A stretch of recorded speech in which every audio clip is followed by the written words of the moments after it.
Strategy video তো তোরা অনেক দেখেছিস, কিন্তু বায়োলজিতে প্রচুর আমি কমেন্ট পেয়েছি, স্যার স্ট্র্যাটেজি ভিডিও দেখে দেখে আরো মাথা ঘেঁটে গেছে, আপনি একটা সঠিক প্রপার স্ট্র্যাটেজি দিন, যে আমাদের আর কিছুদিন বাকি আছে, সেটা সেম 3 হোক সেটা সেম 1 হোক, কিছুদিন বাকি আছে স্যার। বায়োলজির ক্ষেত্রে আমরা কি করে এই কটা দিন একদম মানে অনেকে বলেছে স্যার আমার ভালো করে পড়া হয়নি, একদমই ভালো করে ফাঁকি দেওয়া হয়ে গেছে, অনেকে বলেছে স্যার আমি পড়েছি কিন্তু ঠিক গোছানো হয়নি, এই মুহূর্তে যে কটা দিন সময় আছে আমি কিভাবে দেখবো।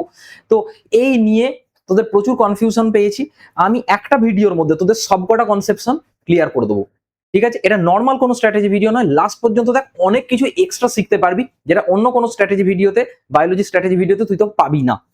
দেখ ভালো করে শোন, আমাদের হাতে আর মোটামুটি মোটামুটি 25-26 দিন সময় আছে, তাই তো?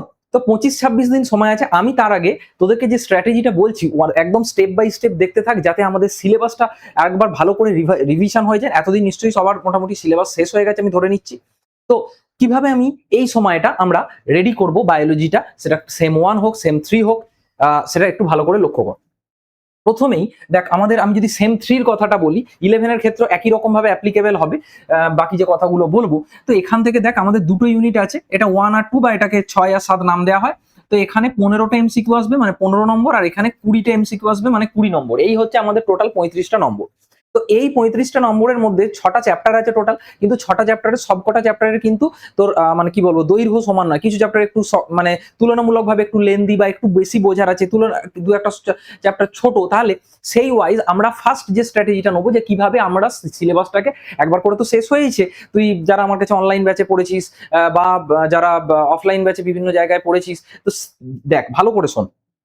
প্রথম কথা হচ্ছে যে আজকে যেদিন তুই ভিডিওটা দেখছিস, ধরে নিচ্ছি তুই আজকে ভিডিওটা দেখলে, তাহলে আজ থেকে তুই 3 দিন দে চ্যাপ্টার 1টা শেষ করার জন্য। তুই 1 2 3 4 5 6 এরকম ভাবেও শেষ করতে পারিস, তবে নট নেসেসারি এইভাবেই শেষ করতে হবে।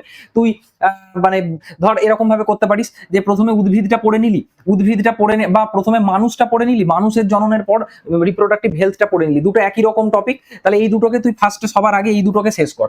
এটা মানব জননকে তুই সময় দে 3 দিন, আর চ্যাপ্টার 3-এর জন্য 2 দিন। এই 5 দিনের মধ্যেই তুই এই দুটো চ্যাপ্টার শেষ করে নে। এই দুটো চ্যাপ্টার শেষ করে নেওয়ার পর তুই চলে যা উদ্ভিদেরটা। উদ্ভিদে তুই আরো 3 দিন নে, এবং উদ্ভিদের সাথে কিছুটা জেনেটিক্সের মিল আছে, তাহলে 4 নম্বর চ্যাপ্টার তুই এরপর চলে যায়, মানে পরপর এই দুটো করে নে, মানে 2 আর 3 করার পর 1, তারপরে তুই 4 করে ফেললি। তাহলে আমাদের টোটাল 3 আর 3 6, 8, 9, 10, 11 দিন আমাদের এখানে হয়ে গেল। পড়ে রইল 5 আর 6, 6টা আগে তুই করে নিতে পারিস, বা 5-6 পরপরও করতে পারিস। 5টা সব থেকে তুলনামূলক একটু বড় চ্যাপ্টার, বা একটু বোঝার আছে, রেপ্লিকেশন, ট্রান্সক্রিপশন, ট্রান্সলেশন, অনেক কিছু আছে, ফিঙ্গারপ্রিন্টিং থেকে শুরু করে অনেক কিছু আছে। তো তার জন্য ধীরে সুস্থে তুই 4টে দিন সময় দে, এবং 4টে দিনের মধ্যে ভালো করে এটাকে দেখে নে, এবং চ্যাপ্টার 6 এর জন্য তুই 2 দিন সময় দে। তাহলে দেখ, পরের মাসের মোটামুটি 10-12 তারিখের মধ্যে তোর গোটা সিলেবাসটা আর একবার করে ভালোভাবে রিভিশন হয়ে গেল। তারপর সুপার শর্ট ফাইনাল রিভিশন কিভাবে দিবি সেই বিষয়ে আমি তখন আর একটা ভিডিও আনবো, কিন্তু তার আগে এই কাজটা তুই তার আগে করে ফেল, যে 10-12 তারিখের মধ্যে টোটালটাকে একবার রিভিশন দিয়ে দে। যারা আমার ব্যাচে আছিস, আমি যেরকম ভাবে রিভিশন দিয়েছি, বা আমার যে প্রিভিয়াস ভিডিওগুলো, লাইভ ক্লাসেস যেগুলো নিয়েছি, সেগুলো তুই একবার করে দেখে নে। প্লাস আমার যে নোটপত্র দেওয়া আছে সেগুলোই পড়ার সাথে সাথে রিভিশনটা করার সঙ্গে সঙ্গে তোর হয়ে গেল। এবার খুব ইম্পর্টেন্ট একটা কথা, সেটা হচ্ছে তোকে এই যখন তুই রিভিশনটা দিবি, এই রিভিশন আমি যে বলে দিলাম, তুই তো বলতে পারিস স্যার আপনি তো বলে দিলেন রিভিশন দেবো, কোথা থেকে শুরু করবো কোথায় শেষ করবো, খুব অসুবিধা হচ্ছে। রুকো যারা, তার ব্যবস্থা আমি করছি। প্রথমে এই দেখ, এই কিওয়ার্ডসটার দিকে একটু জোর দে। কিওয়ার্ডস মানে যখন তুই কোনো একটা চ্যাপ্টার রিভিশন দিচ্ছিস, সেই চ্যাপ্টারের মেন যে পোর্শন গুলো, যারা আমার অনলাইন ব্যাচের স্টুডেন্টস আছিস তারা তো জানিস আমি কিভাবে পড়িয়েছি, আর যারা আমার অনলাইন ব্যাচের স্টুডেন্টস নোসো অথচ ভিডিওটা দেখছিস, তোদেরকেও আমি বলছি যে তোরা কিন্তু অবশ্যই কিওয়ার্ডসটা ফলো করে রিভিশন দে। কিরকম, আমি জাস্ট দু একটা এক্সাম্পল দিচ্ছি। যখন তুই মানব জনন পড়ছিস, আর কি মানব জনন পড়ছিস বলতে অ্যাক্রোজোম বিক্রিয়া, এই এরিয়া থেকে প্রশ্ন কিন্তু আসে। তো অ্যাক্রোজোম বিক্রিয়াটা একটু ভাব, অ্যাক্রোজোম বিক্রিয়া কি হয়, দরকার হলে সেটাকে একটা ছক করে, বা সেটাকে মানে কি বলবো, মনে রাখার মতো করে তুই একবার খাতায় তোর মতো করে একটু রাফলি লিখে নে। অ্যাক্রোজোম বিক্রিয়া, ল্যাকটেশন, মাইক্রোস্পোরোজেনেসিস, অ্যামনিওসিনথেসিস, মানে এইভাবে কিওয়ার্ডসটার উপর জোর দিয়ে যে এই জিনিসটা কি, এখান থেকে এমসিকিউ হলে আমি যেন পারি, এখান থেকে ছবি দিলে আমি যেন পারি, সেটা কিন্তু করতে হবে।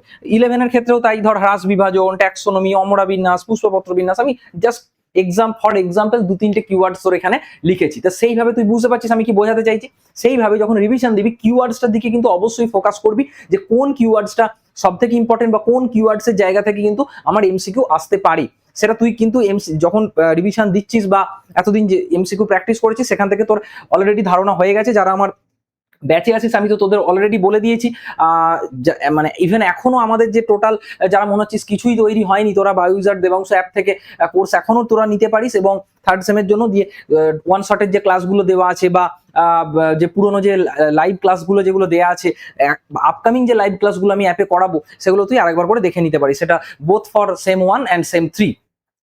এবার কিওয়ার্ডস হয়ে গেল, এইভাবে করলাম। এবার দেখ আমার চ্যানেলে T20 সিরিজ করা আছে। T20 সিরিজ মানে প্রত্যেকটা চ্যাপ্টারের, যদিও সবকটা চ্যাপ্টার এখনো দেওয়া হয়নি, তবে যে কটা চ্যাপ্টার আমার দেওয়া আছে তার প্রত্যেকটাকে একবার T20 সিরিজের যে ভিডিওগুলো দেওয়া আছে, সেটা 11 হোক, সেটা ক্লাস 12 সেম 3 হোক, সেগুলো একবার করে দেখে নে। বাকি যেগুলো আমার অ্যাপে দেওয়া আছে সেগুলো তোরা দেখে নে। এই T20 সিরিজের আমি এক একটা চ্যাপ্টার 20 মিনিটের মধ্যে শেষ করেছি, পুরো যে একদম মেন ইম্পর্টেন্ট জায়গাগুলো, মানে এমনিতে তো ডিটেলসে পড়িয়েছি, তারপর এগুলো 20 মিনিটের মধ্যে চ্যাপ্টারটা শেষ করা আছে। তো সেই T20 সিরিজের ভিডিওগুলো খুব ভালো করে একবার কিন্তু অবশ্যই দেখতে হবে, প্রচুর উপকার পাবি এই T20 সিরিজটা দেখলে। তারপর যখন পড়ছিস এক্সাম্পল এবং শর্ট ট্রিক্স, আমি তো প্রচুর শর্ট ট্রিক্স বলি পড়ানোর সময়, তোরা জানিস, এবং এক্সাম্পলস গুলো 11 এর ক্ষেত্রে যেমন অমরা বিন্যাস, তার কতগুলো ভাগ, কোনটার কটা এক্সাম্পল, এনসিইআরটি থেকে এক্সাম্পল আছে বা বাংলা বইগুলো কি এক্সাম্পল আছে, যেভাবে আমি মনে রাখতে বলছি সেইভাবে কর। বা তুই যদি অফলাইনে কোনো টিচারের কাছে পড়ে থাকিস, তিনি যেভাবে মনে রাখতে বলেছেন সেইভাবে তোকে পড়তে হবে, এবং তার সাথে সাথে শর্ট ট্রিক্স যে বিভিন্ন ক্ষেত্রে যেগুলো মনে রাখার জন্য বলেছি সেগুলো তোকে পড়তে হবে। এটা ক্লাস 11 এর ক্ষেত্রে যেমন আছে, ক্লাস 12 এর ক্ষেত্রে ধর মুক্ত গর্ভপত্রী, যুক্ত গর্ভপত্রী, এই যে বিভিন্ন যে এক্সাম্পল গুলো আছে তাদের, তোর হচ্ছে যে এগুলো তুই করে নে। এবং তার সাথে সাথে শর্ট নোটসের তুই আশা করছি এতদিনে, যেহেতু তুই বায়োলজি পড়েছিস, আমি প্রথম থেকেই বলেছিলাম নিশ্চয়ই তুই তোর নিশ্চয়ই একটা বায়োলজির নোটের খাতা আছে বা শর্ট নোটসের খাতা আছে। এই নোটের খাতা যেটা তোর অলরেডি বানানো আছে, তার সাথে তুই একটা এমসিকিউ এর খাতা করতে পারিস। যে এমসিকিউ এর খাতাটা এই কদিনের যে এমসিকিউ, এই রিভিশনের সাথে সাথে তুই তো কিছু এমসিকিউ প্র্যাকটিস করবি। সেই এমসিকিউ প্র্যাকটিস করার সাথে সাথে তোর যেগুলো মনে হবে যেগুলো ইম্পর্টেন্ট বা কোনো এই কিওয়ার্ডস এর মতো যেটা বললাম, সেগুলো তুই সেখানে লিখে রাখতে পারিস, যেখানে নর্মাল এমসিকিউ থাকবে এবং পিওয়াইকিউ থাকবে। পিওয়াইকিউ বলবি, তুই তো বলবি স্যার আগের বছর একটা পরীক্ষা হয়েছে, অ্যাকচুয়ালি একটা নয়, অ্যাকচুয়ালি দুটো পরীক্ষা হয়েছে। সেম 3 একটা তোর হচ্ছে যে অরিজিনাল এইচএস হয়েছিল, সেটার একটা তুই এমসিকিউ পাবি, সেটার একটা পেপার পাবি। একটা সাপ্লিমেন্টারি এক্সাম হয়েছিল, সেখান থেকে তুই একটা এক্সাম বা পেপার পাবি। এবং তার সাথে সাথে এইচএস যখন পুরোনো সিলেবাসও হতো, মানে ইয়ার সিস্টেমও হতো, তখনও যে এমসিকিউ গুলো হয়েছে সেগুলো থেকেও তুই কিন্তু কমন পেয়ে যেতে পারিস। সেগুলোও কিন্তু তুই প্র্যাকটিস কর, সেই এমসিকিউ গুলোও তোকে কিন্তু প্র্যাকটিস করতে হবে। এইটা তোর করা রইল। এরপর খুব ইম্পর্টেন্ট সেটা হচ্ছে এইটা আমি কি লিখেছি, এটা ঠিক এই সময়ের মানে স্ট্র্যাটেজি ঠিক বলবো না, কিন্তু আমার এখানে মনে হয়েছে তাই আমি একবার এটা বলে দিচ্ছি। সেটা হচ্ছে যখন পরীক্ষা দিচ্ছিস, মানে তুই যখন মক টেস্ট দিবি বা প্র্যাকটিসটা এমন ভাবে কর বা যাতে ফাইনালে কোনো প্রশ্ন ছেড়ে না আসতে হয়। একদম সব থেকে হাসির কথা বলি, যে যেহেতু সবাই জানিস যে মানে সবাই জানিস যে এখানে নেগেটিভ নেই, তা সত্ত্বেও আমি পরীক্ষা নিতে গিয়ে দেখেছি কিছু কিছু স্টুডেন্ট একটা দুটো প্রশ্ন ছেড়ে আসে। জিজ্ঞেস করেছি কেন ছেড়ে এসেছিস, বলছে না স্যার এটা তো পারবো না তাই ছেড়ে এসেছি। এটা বোকামো ছাড়া কিছু নয়। তুই তো ABCD 4টে অপশন আছে, তুই একটা প্রশ্ন বাই চান্স ধর কিছুই জানিস না, তাও তুই একটা আন্দাজে করে, এখানে তো নেগেটিভ নেই। এটা তো আমি তোকে নিটের জন্য করতে বলছি না যে আন্দাজে, কিন্তু যে এই 4টে ধর করলি, তার মধ্যে তুই যদি আন্দাজেও করেছিস মেবি সেটা লেগে যেতে পারে। তাই কোনো প্রশ্ন সেটা মক টেস্ট দেওয়া থেকে প্র্যাকটিসটা যেন থাকে, সেটা মক টেস্ট দেওয়া থেকে শুরু হতে পারে, একদম ফাইনালে তো অবশ্যই কোনো প্রশ্ন কিন্তু স্কিপ করা যাবে না। এটা কিন্তু একটা খুব ইম্পর্টেন্ট স্ট্র্যাটেজি, মনে থাকে যেন। এরপর যেটা বললাম, মক টেস্ট কিন্তু প্রচুর দিতে হবে এই সময়। মক টেস্ট কিভাবে দিবি, আমি তো আলাদা, মানে আমার যারা ব্যাচে আছে আমি তো মক টেস্ট নিচ্ছি, তোরা সেখান থেকে আমার ব্যাচে থেকে মক টেস্ট দিতে পারিস। আমার বায়োইজার দেবাংশ অ্যাপের মধ্যে মক টেস্টের কিছু প্রশ্ন তো পাবি, সেখান থেকে তোরা মক টেস্ট দিতে পারিস। এবং আরেকটা কথা বলবো, যখন তুই পড়ছিস, পড়তে কিন্তু অবশ্যই রিভিশন, মানে যখন পড়ছিস ধর চ্যাপ্টার 2টা পড়ছিস, তাহলে সেক্ষেত্রে তার সাথে একটু চ্যাপ্টার 1-এরটা রিভিশন দিয়ে দে। মানে যেটা আগে পড়ছিস, আমি যে সিরিয়ালটা তোকে প্রথমে দেখালাম, ওই সিরিয়ালে তুই যেটা আগে পড়েছিস, যখন নেক্সট চ্যাপ্টারটা পড়ছিস, প্রথমটা হয়তো একটু 10 মিনিট ভেবে নিলি। এইটা অবশ্যই কিন্তু করা উচিত বলে আমার মনে হয়, এটা কিন্তু ফলো করবি। এরপর হচ্ছে এই দেখ, এই যে একটা কথা আমি বলছি, সম্ভবত এই কথাটা তোকে কোনো বায়োলজির টিচার ম্যাডাম হয়তো বলেননি, যে স্ট্র্যাটেজি ভিডিও, সেটা হচ্ছে ছবি পড়তে হবে। ছবি, তুই বলি স্যার এই আবার কি কথা, ছবি পড়বো আবার কিরকম?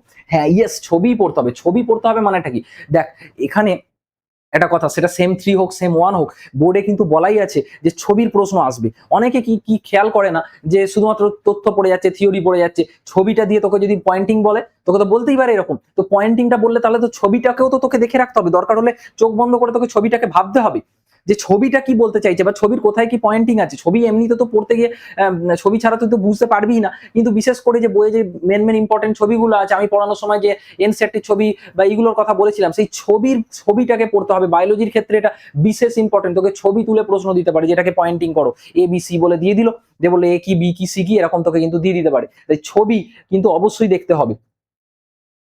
তারপর এবার তোদের সেই বিখ্যাত, মানে বহুদিন থেকে তোরা আমাকে এবারও বলে যাচ্ছিস, গত বছরে তোরা দাদা দিদি থেকে শুনেওছিস দেখেওছিস যে দেবাংশু স্যার যে সাজেশন দিয়েছে তার বাইরে একটাও প্রশ্ন পড়েনি, সেটা বায়োলজি হোক সেটা নিউট্রিশন হোক। তো তোরা আমাকে প্রায় পাগল করেই তুলেছিস।